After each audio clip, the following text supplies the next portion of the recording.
I have developed a brand new plant obsession, and I think a lot of you are going to relate because today we are talking about Coleus. I used to think of Coleus as just like a filler plant or just a shade plant, something that I couldn't even really have in my garden.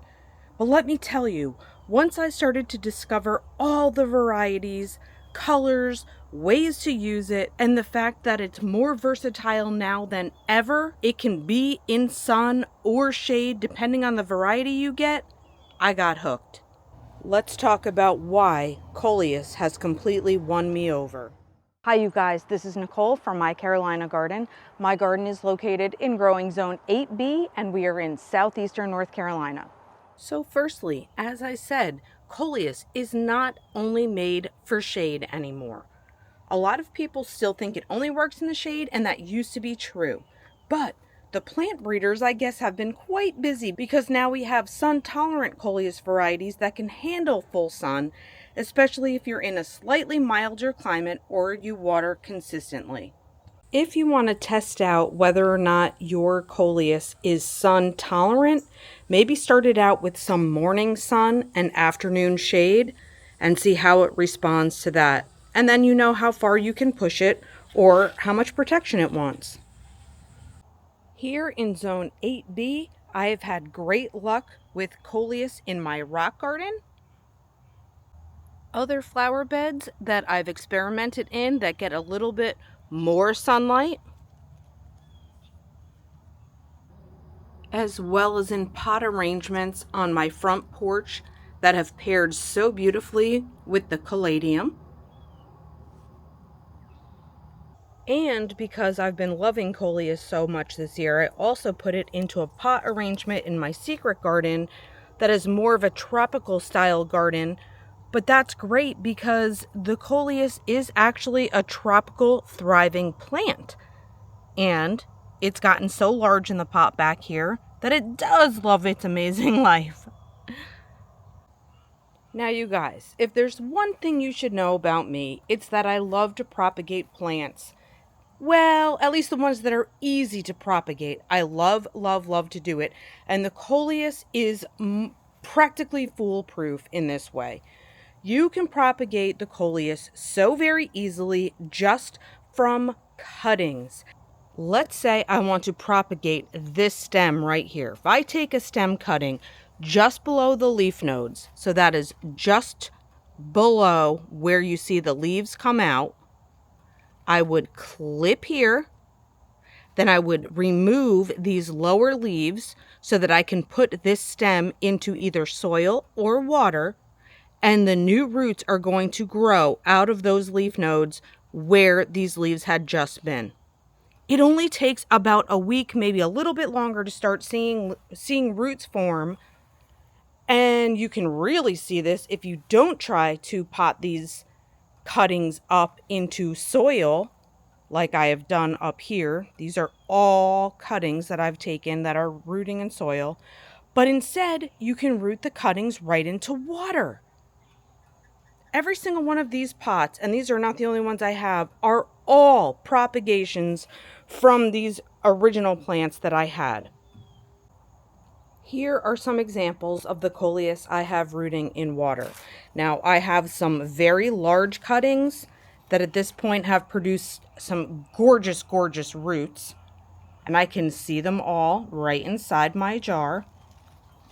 And then these are much newer ones, both in this jar where I have some different varieties, as well as this, which is actually just a little glass from inside the house, where I have all different sized cuttings. So you can see this one was the tiniest thing, and we still have roots on it. Now, I will not leave these things in water forever. When they are in water, I am going to change the water out pretty frequently because I want to make sure they get enough oxygen in there to soak up. And I keep them spritzed with a spray bottle on top of their foliage during the time when they're making their roots. And then I really want to transfer, like this guy with the big root system, I really want to transfer him into soil at this point, and he'll live in soil after this. Here's some cuttings more that I have in soil. This pot is a different one yet than what you saw by the grill. And it's the same exact premise as the water jars.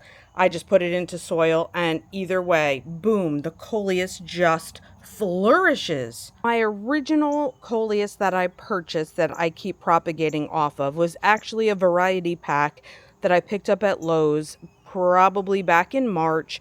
And so it was just something that was on sale, but they had all these different colors mixed into this flat, and I got 2 flats. So I spent $20 initially, and now I've made so many more plants that I have more than gotten my money back.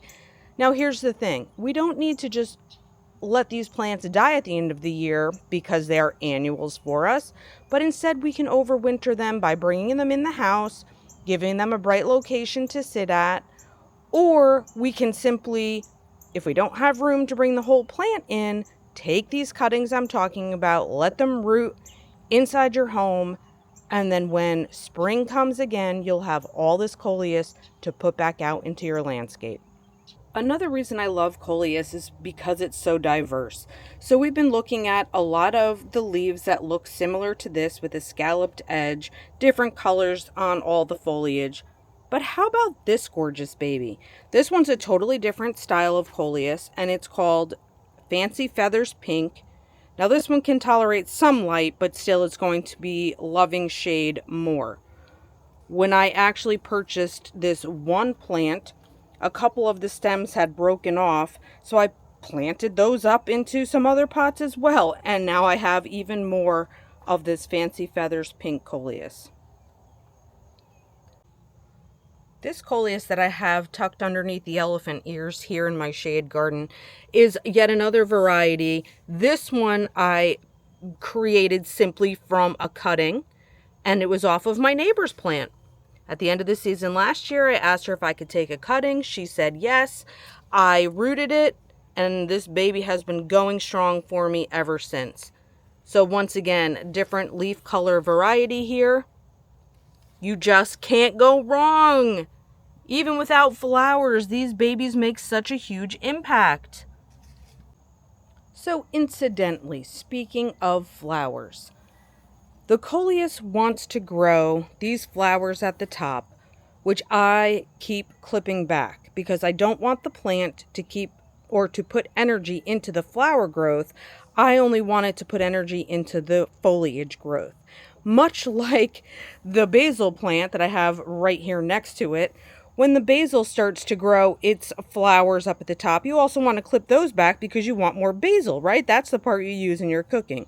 So Coleus is very similar in that way, so I like to keep the flowers all clipped back. Oh gosh, look at the way that hot pink looks next to the basil. So gorgeous. Oh my gosh. So anyway, back to clipping off the flower top. I do it with my fingers usually. Like here's a little example right here. Just we got a little tiny flower just starting to grow. I just pinch it right off with my finger and I let it drop. Now this guy I'll probably use clippers on. Let's see, if the stem is too thick that my fingers don't work well. No, it worked just as easily. So the flower here, take it off. No need to have it if you want your foliage to keep getting bigger and bigger and bigger. These babies are super tall, by the way, and if you don't want your growth to be that tall, you can also clip the tops of them off. Pinch them back and let them get bushier, and then put your clippings into soil and just make more out of that. One of my current obsessions is this shade garden that I'm building and this Coleus wall, perhaps Coleus alley that I'm going to have in here. I currently have Coleus on both sides of this space, but I have new pots that I bought and shared with you in a recent video about adding magic into my shade garden, and I want to have even more Coleus along that fence line in hanging pots. It's versatile, it's beautiful, it's easy to propagate. There's so many wonderful things that can be said about the Coleus. It is zone hardy to 10 though. Zones 10 plus is where it thrives. So again, it may be annuals for most of us, but since we can overwinter it or propagate from it, Oh my gosh, it's amazing in my opinion. So if gardening on a budget is important to you, and I feel like it's important to all of us these days, don't shy away from Coleus because it may be just what your garden ordered to be full and have a lot of color and texture without breaking the bank. Again, because we can propagate so easily and just have so much Coleus around. And those of you that have some shade and you're looking to add some pops of color into it, again, the Coleus could be just the ticket. I hope you found this video to be informative and maybe inspiring, that you might go out and look for what different kinds of varieties of Coleus your garden center has that you can enjoy and love. Thanks for watching. Please subscribe, and until next time, you guys, happy planting.